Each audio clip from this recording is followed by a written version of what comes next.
पंतप्रधान नरेंद्र मोदी 23 जानेवारीला मुंबईत येणार असल्याचं कळतंय। या दौऱ्यासंदर्भातली व्यवस्था करण्यासाठी सरकारी पातळीवर हालचाली सुरू झाल्यात, पण पंतप्रधानांच्या या दौऱ्याचं स्वरूप अजूनही स्पष्ट झालेलं नाही।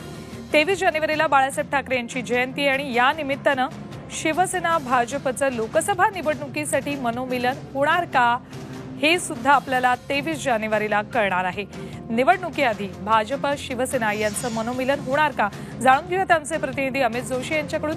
अमित, पंतप्रधान 23 जानेवारीला मुंबईत येणार असल्याचं कळतंय, पण या निमित्तानं शिवसेना भाजपमधलं चित्र बदललेलं दिसेल का?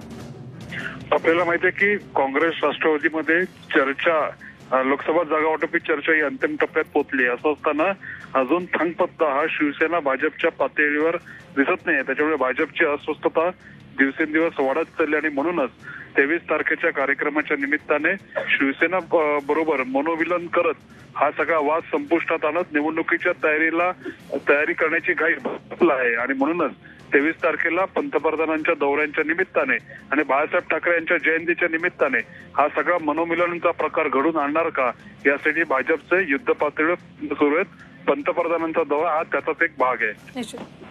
धन्यवाद अमित या संपूर्ण माहितीसाठी तुम्हाला।